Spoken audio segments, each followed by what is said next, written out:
नमस्कार, MP news के इस खास शो शख्सियत दिल से में आपका बहुत बहुत स्वागत है। यहाँ बातें होंगी दिल से जो पहुँचेगी सीधे आपके दिल तक, और मैं हूँ सुमेधा। कहते हैं पूत के पाँव पालने में ही नजर आ जाते हैं। जिस उम्र में बच्चे लड़खड़ा कर चलना सीखते हैं, गिरते हैं, संभलते हैं, उस उम्र में हमारी शख्सियत ने पैरों में घुंघरू बांध लिए थे और ता थई थई तत आ थई थई ये शुरुआत कर दी थी।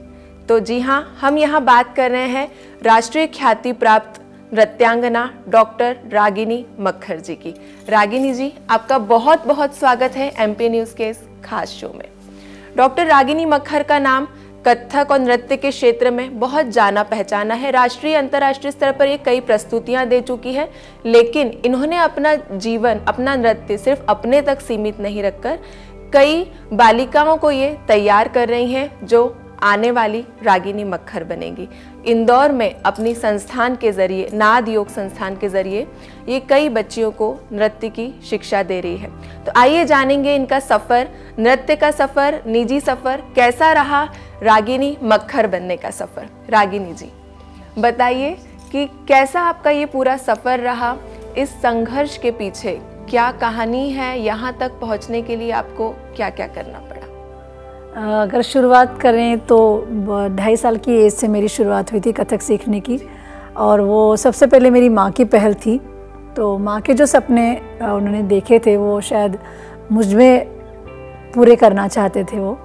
और चूँकि हमारी जो मदर हैं वो राजपूत बैकग्राउंड से हैं, तो घर में काफ़ी रिस्ट्रिक्शन रहता था कि ये काम नहीं करना है। तो एक शुरू से उनका एक सपना रहता था कि हाँ, मैं एक क्लासिकल आर्टिस्ट बनूँ, क्योंकि जल्दी मेरी माँ को कला संस्कृति से बड़ा प्रेम है और वो बहुत ही डेडिकेटली उसको वर्क करती हैं और डेडिकेटली उसके लिए काम करना पसंद करती हैं। तो मेरी भी रुझान मेरी माँ ने डांस की ओर लगाई। जब छोटे थे तब एक नेशनल टीवी पे कथक का, मतलब ऐसे राष्ट्रीय प्रोग्राम आता था और उस पर कथक भरतनाट्यम दिखाया करते थे। तो उस समय मेरी माँ उस प्रोग्राम को मुझे दिखाया करती थी जब मैं समझती भी नहीं थी, मुझे बोलना भी ठीक से नहीं आता था। उसी समय मेरी माँ ने मुझे सितारा देवी जी के पास छोड़ा और उनसे मेरी शिक्षा शुरू हुई, और मैंने माँ बोलने से पहले ता बोलने की कोशिश की। और जी, आपका बचपन कहाँ बीता? बेसिकली मेरा बचपन मुंबई में बीता। उसके बाद फिर पापा का जहाँ जहाँ ट्रांसफ़र हुआ, मेरे पापा शिक्षक थे, तो जहाँ जहाँ उनका ट्रांसफ़र होता गया वहाँ मैं जाती रही। उसके बाद फिर मैंने गुरुग्रह में रह के और कथक नृत्य की शिक्षा मुंबई में ली। मेरी स्कूलिंग मुंबई की। तो यहाँ पर ये पूछना ज़रूरी होगा कि मुंबई से इंदौर तक का सफ़र कैसा रहा? देखिए, मेरा जो मुंबई का सफ़र था, मैं कहती हूँ भगवान जो करते हैं अच्छा करते हैं, जो करेंगे अच्छा करेंगे। मुंबई की अगर दुनिया में रहती तो शायद मैं आज मॉडलिंग की दुनिया में होती या किसी फिल्म की दुनिया में होती, और ये डिवाइन पाथ से मैं भटक जाती। तो भगवान हर एक व्यक्ति के लिए एक डेस्टिनी डिसाइड करके रखता है कि इसे ये करना। और दूसरी बात, मध्य प्रदेश मेरा ननिहाल है। नाना के घर होते हुए मुझे यहाँ आने को रहा कि करना है। कुछ घर के सर्कमस्टेंसेस ऐसे हो गए थे कि सारा बिजनेस बाइंड अप करके हमें मध्य प्रदेश आना पड़ा। तो यहाँ आने के उद्देश्य को लगा कि नहीं, जहाँ चाह वहाँ रहा, जैसे कि डैडी हमेशा बोला करते थे कि जहाँ चाह वहाँ रहा। तो बचपन से एक दिशा मिल चुकी थी, एक रास्ता मिल चुका था, तो उस पर सिर्फ चलना बाकी था। तो मुझे कुछ डिफरेंस नहीं लगा। मुझे ये लगा कि सारे लोग भाग के मुंबई जाते हैं, तो मैं मध्य प्रदेश में मुंबई क्यों ना बना दूँ। ऐसा मैंने सोचा था कि आज मैं भाग के गई हूँ बाहर। जैसे मैंने पूना मुंबई से सीखा, 22 साल मैंने वहाँ जा के सीखा। तो हर कोई व्यक्ति तो पूना और मुंबई जाके नहीं सीख सकता, हर कोई तो रागिनी मक्खर नहीं बन सकता। जी, आपको मुंबई की जो चकाचौंध भरी जिंदगी है उसने कभी आकर्षित नहीं किया अपनी तरफ? नहीं, क्योंकि मैंने फोकस थी, मैं शुरू से अपने आप में फोकस रही हूँ। और मुझे मतलब ये मेरी नेचर कह दीजिए, मेरी विशेषता कह दीजिए कि मुझे आसपास की परिस्थिति कभी भी प्रभावित नहीं कर सकती, क्योंकि मैं इतनी फोकस हूँ और मैं अपने आप के लिए बहुत बोलना चाहिए बहुत संस्कारी तो बहुत वेल डिसाइडेड हूँ कि अगर मैंने एक बार डिसाइड कर लिया, मतलब ज़िद करो दुनिया बदलो का स्लोगन मैंने बचपन से लिया हुआ है और मैं उसी पे वर्क करती हूँ। तो मुझे लगता है कि ऐसी कोई चीज़ नहीं है जो मुझे डिगा सकती है। जी, एक सवाल, शायद ये बहुत, इसका जवाब कठिन भी हो और बहुत सरल भी हो। नृत्य आपके लिए क्या है? नृत्य मेरे लिए पूजा है, आराधना है और मेरी सांस है। आप सोच सकते हैं कि अगर सांस नहीं ले तो इंसान मर जाएगा, तो बस वही है। वैसे मैं ये जो डांस है, जो नृत्य है, मैं अपने लिए नहीं करती, मैं अपने प्रभु के लिए करती हूँ, अपने ईश्वर के लिए करती हूँ, जिनको मुझे समर्पित करना होता है। मतलब मैं हर चीज़, मेरी हर एक बोलना चाहिए, हर एक बोलना चाहिए, एक नृत्य का एक हर एक अंग, हर एक अदा, हर एक भाव मेरे प्रभु को मेरा समर्पित होता है, तो मैं उनके लिए करती हूँ। जी, कहाँ कहाँ से आपने नृत्य की शिक्षा ली, और आपकी स्कूलिंग और जो आप एकेडमिक एजुकेशन है वो कहाँ पर? देखिए, मेरी शुरुआत की शिक्षा जो हुई नृत्य की अगर बोलें तो सितारा देवी जी से हुई। इसके बाद फिर मैंने शमा जी से सीखा, फिर मैं पंडित राजकुमार ठोलिया जी के पास गई, फिर मैं पंडित सुरेश तलवरकर जी से मैंने हायर एजुकेशन लिया, फिर मैंने MA जब किया तो मैंने गुरु पंडिता श्रीमती सुचिता हरमरकर जी के अंडर में किया। तो ऐसे करके मेरी शिक्षा पूरी हुई। अभी PhD मैंने डॉक्टर प्रकाश कड़ोतिया जी के अंडर में की। तो ऐसे करके मेरी यहाँ तक की शिक्षा पूरी हुई। आपके सफ़र के दौरान आपको कई गुरु मिले, हाँ। तो आज जब आपको उस स्थान पर देखते हैं तो वो कैसा महसूस करते हैं? बहुत प्राउड फील करते हैं और बहुत अच्छा, मतलब उन्हें अच्छा लगता है और हमेशा मेरे लिए दाद देते हैं। और जैसे अब एक पंडित माधव तिवारी जी हैं जो मेरे तबले के गुरु थे, तो आज भी मुझे, जैसे मैं छोटी थी, मुझे मेरे बचपन प्यार से मुझे राजू बोला करते हैं, तो आज भी मुझे वो राजू से डिनोट करते हैं। और मुझे हर एक मौके पे हर एक मतलब बोलना चाहिए, एक बोलते हैं ना, एक एडवाइस देते हैं, एक अच्छी सोच देते हैं। तो आज भी मैं उनके लिए वही राजू हूँ। आज मैं रागिनी मक्खर बन गई, दूसरों के लिए मैं सेलिब्रिटी हूँ, लेकिन मैं अपने गुरु के लिए हमेशा एक वो छोटी और नटखट बदमाशी राजू ही बने रहना चाहती हूँ। क्योंकि एक गुरु के सामने, एक माता पिता के सामने बच्चा कभी बड़ा नहीं होता, और जिस दिन वो बड़ा हो गया तो समझ लीजिए उस दिन वो ख़त्म हो गया। आप अपने शिष्यों के लिए कैसी गुरु हैं? बहुत स्ट्रिक्ट है या फ्रेंडली है? नहीं, मैं दोनों तरह की मतलब सिचुएशन को कंट्रोल करती हूँ। जहाँ मुझे सिखाने का मौका रहता है वहाँ मैं बहुत स्ट्रिक्ट गुरु होती हूँ, और जहाँ मुझे लगता है कि उनको मेरी ज़रूरत है तो मैं बहुत अच्छे फ्रेंड की तरह उनके साथ करती हूँ। क्योंकि मेरे जीवन में मेरे गुरु मेरे फ्रेंड की तरह नहीं थे कभी भी, तो कहीं ना कहीं एक डिस्टेंस आ जाता है, एक जनरेशन गैप आ जाता है, उससे बच्चे काफ़ी चीज़ें छोड़ जाते हैं। तो मैं चाहती हूँ कि मैं अपने बच्चों के लिए बहुत अच्छी गुरु, बहुत अच्छी माँ, बहुत अच्छी गुरु माँ बन के रहूँ, और एक जो जनरेशन गैप है वो मेरे बच्चों के मेरे बीच में नहीं आना चाहिए। इसलिए मेरे सारे स्टूडेंट्स से मैं हमेशा जब मैं सिखाती हूँ तो मैं बहुत ज़्यादा स्ट्रिक्ट, बिल्कुल ऐसे बोल सकते हैं आप, मैं खड़ूस गुरु के रूप में जानी जाती हूँ।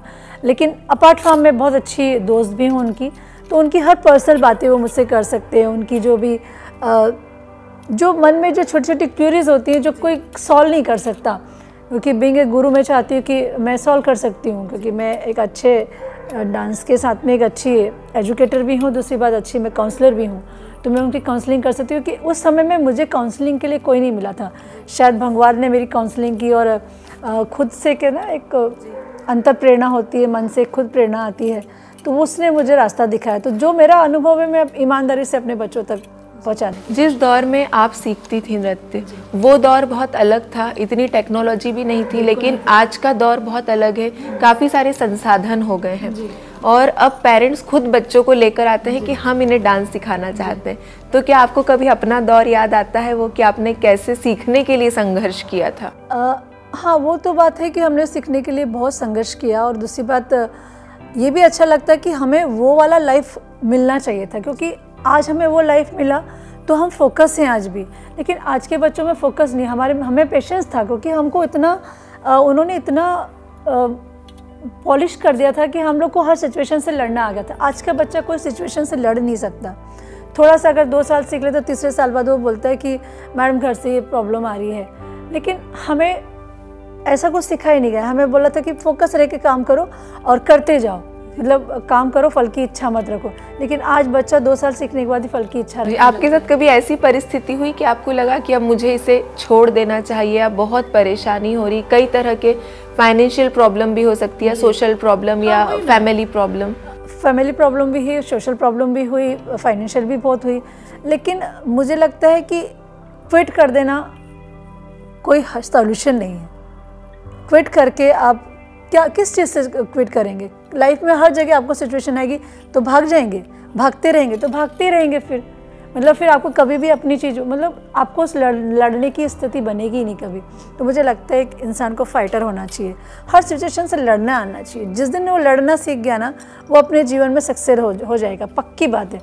आज हम बच्चों को इतना पैम्पर कर देते हैं कि हमारा बच्चा थोड़ा सा अगर प्रॉब्लम आ जाता तो वो डिप्रेशन महसूस करने लगता है। कई बच्चे हम ये कैसे क्या करें, नहीं, जो सिचुएशन आ रहा है उस सिचुएशन को हैंडल करते हुए आगे बढ़ो, that is the life only.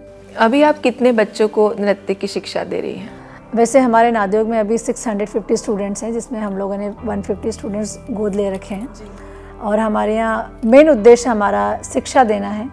और तो जिन बच्चों को आपने गोद लिया हुआ है तो आप उनकी माँ हुई, यानी आप 150 बच्चों की माँ हैं। जी, तो कैसा महसूस करती हैं आप? आई फील सो प्राउड कि बच्चे इतना वेल डेडिकेट होकर वर्क करते हैं। दूसरी बात, वो बच्चे अपना घर छोड़ के एक परंपरा के लिए यहाँ समर्पित हैं।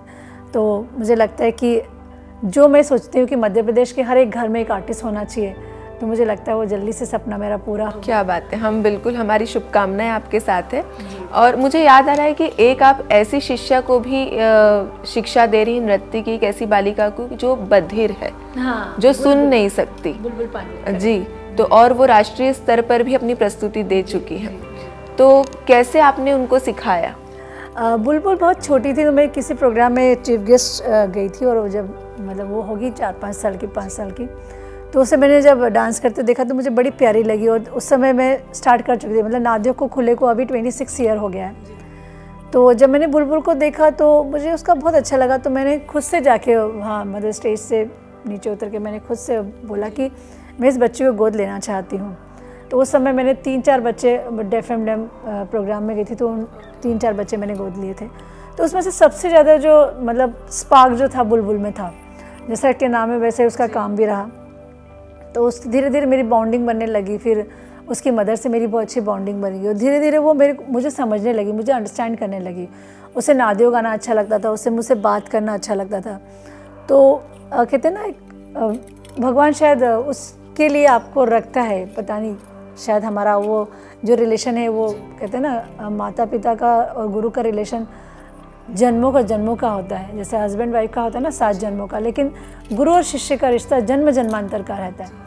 माता पिता और गुरु शिष्य जन्म जन्मांतर साथ रहते हैं। सिखाने के साथ साथ ये एक आपकी सामाजिक सेवा भी है। हाँ, तो फिर धीरे धीरे बुलबुल सीखने लगी और बुलबुल सीख के अभी पिछले साल ही हम लोग उसको लेके गए थे और उन्होंने राष्ट्रपति जी और प्रधानमंत्री जी के सामने प्रोग्राम दिया। और वो मध्य प्रदेश की और क्या इंडिया की सबसे पहली एकमात्र डेफ आर्टिस्ट थी जिसने उनके सामने प्रोग्राम दिया।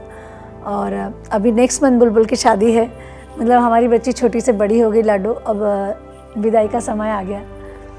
रागिनी मक्खर व्यक्तिगत तौर पर क्या है जो हमें सामने नज़र आ रही है, वही है या एक कुछ आपकी अलग इससे सोच भी है? नहीं, देखिए जो भी है मेरा डांस है, डांस से ही मैं सोचती हूँ, डांस को ही मैं पहनती हूँ, उसी को सोना, उसी को सोचना, तो सब कुछ वही है। और दूसरी बात, मैं बहुत ट्रांसपेरेंसी पे वर्क करती हूँ, जो मैं हूँ वही मैं दिखती हूँ। हाँ, लेकिन कुछ चीज़ें ऐसी है जो मैं अंदर रखती हूँ और जब एक समय आता है तब उसको ओपन करती हूँ। और मैं सोचने का टाइम बहुत लेती हूँ और मैं कोशिश करती हूँ कि जो भी मैं कर रही हूँ क्या उससे मेरे बच्चों पे क्या प्रभाव पड़ेगा, समाज को मैं क्या दे सकती हूँ। तो मैंने अपना जो लाइफ डेडिकेट किया है कथक को और समाज को, तो हर एक कदम मेरा बड़ा फूक के रखना चाहिए कि मेरे से जो प्रेरित हो रहे हैं कहीं वो अच्छे वे में प्रेरित हों। अभी कितना वक्त आप नृत्य सीखने के लिए देती हैं, अपने रियाज के लिए देती हैं? ऑलमोस्ट 5-6 घंटा जी। तो क्या आपका शेड्यूल रहता है, अभी आपकी दिनचर्या कैसी है?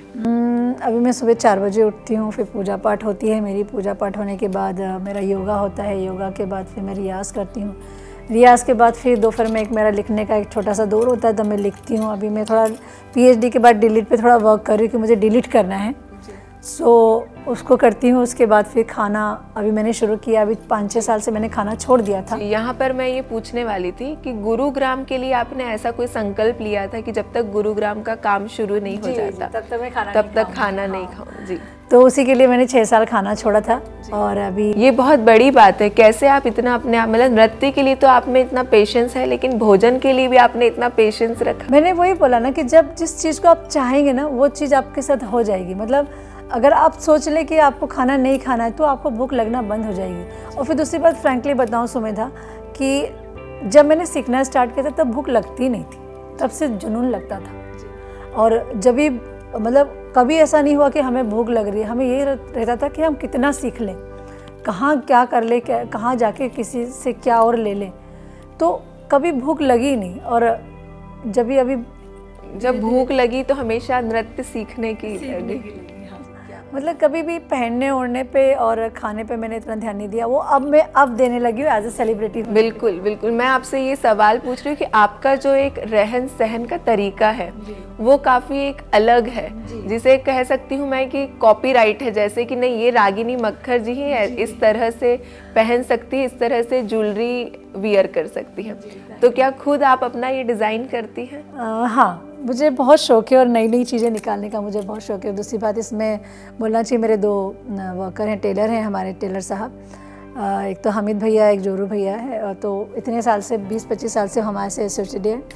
और सबसे बड़ी बात है कि मुझे ना कुछ नया नया करने की इच्छा होती है। जैसे जनरली हमारे डांस में अंगरेखा का बहुत पैटर्न होता है, तो दूसरी बात मेरी जो ड्रेस होती है वो फुल कवर्ड होती है, मतलब मैं कहीं भी ऐसे एक्सपोज करके नहीं ज़्यादा पहनती हूँ, ज़्यादा क्या मैं पहनती नहीं हूँ। तो मुझे लगा कि बाहर जब भी जाती हूँ तो कुछ ऐसी होती है जो मेरे लायक नहीं होती है, किसी में फुल स्लीव नहीं होती है, किसी में गला ठीक से नहीं होता है।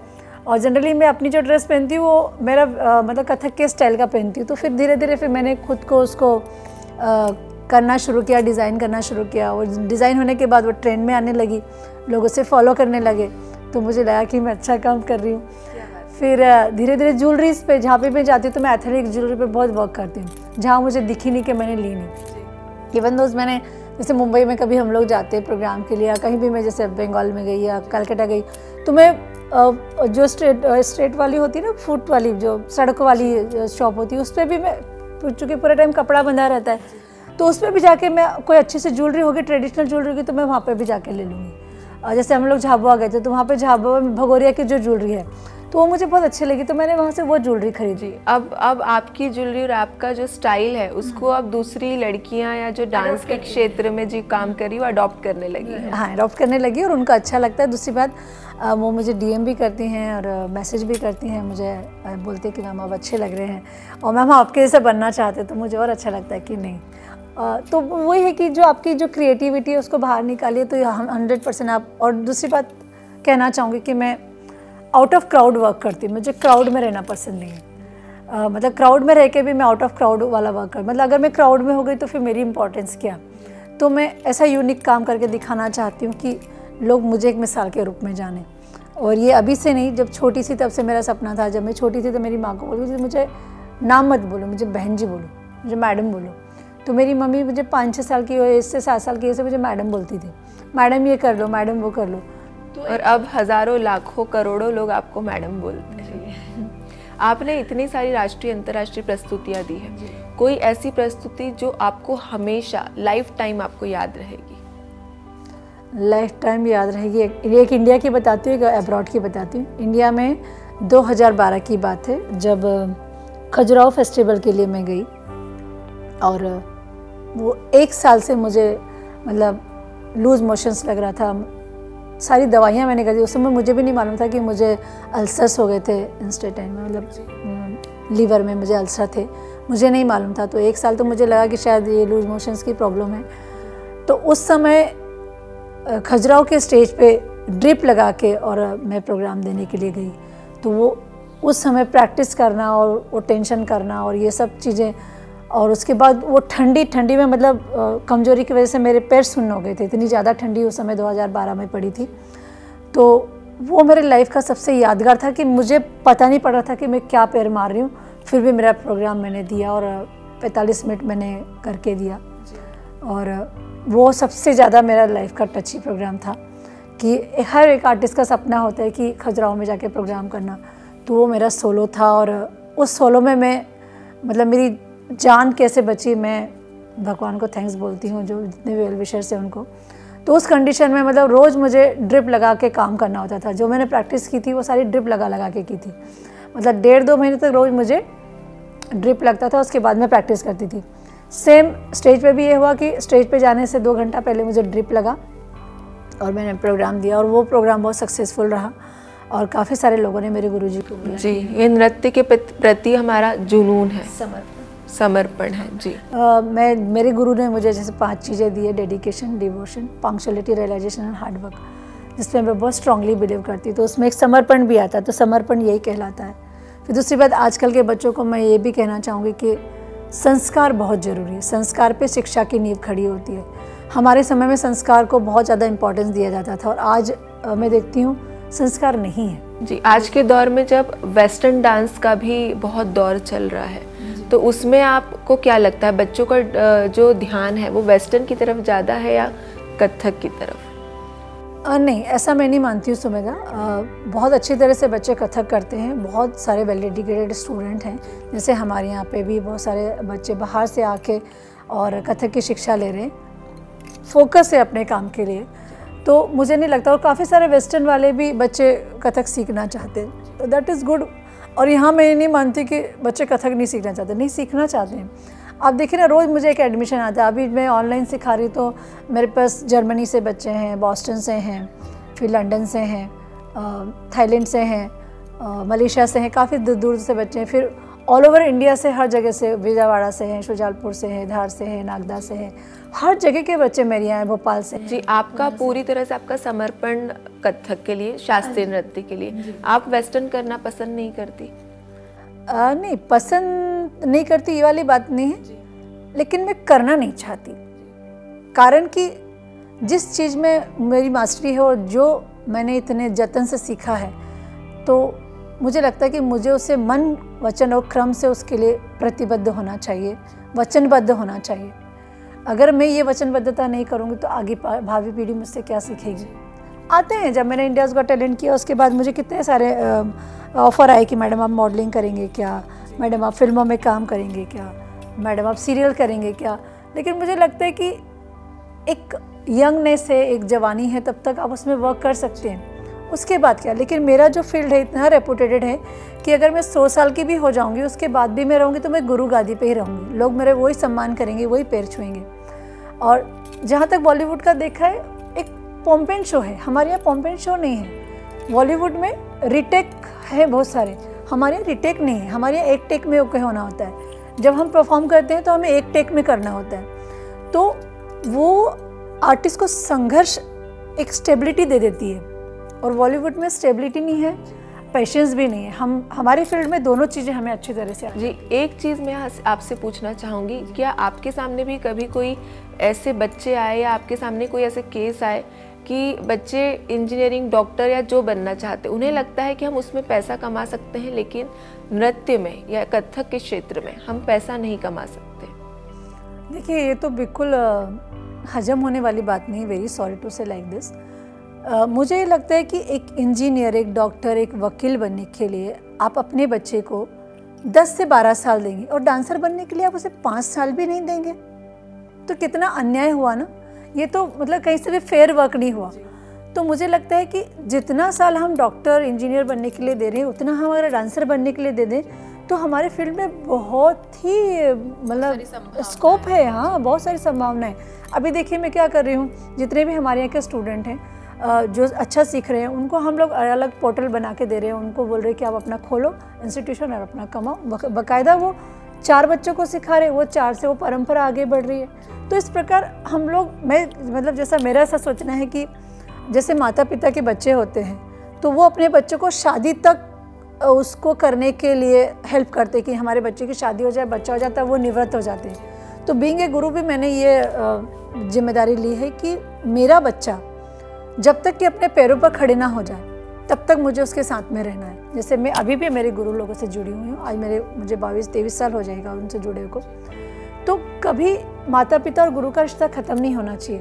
तो वही मैं प्रयास में हूँ कि मेरे बच्चे जो अच्छा कर रहे हैं, उनको मैं एक अच्छे लेवल तक ले जाने तक उनके साथ में रहूँगी, और एक अच्छे गुरु बनने की मिसाल मैं दुनिया को देना चाहती हूँ। जी, आपकी कोई ऐसी अभी महत्वाकांक्षा है, कोई इच्छा जो आपको लगता है कि मुझे ये काम भी करना है, या जो ये अभी रह गया है मुझे इसे पूरा करना है? देखिए, महत्वाकांक्षा तो इंसान की कभी ख़त्म नहीं होती है, पर मैं फ्रैंकली बताऊँ मेरी कोई महत्वाकांक्षा नहीं है।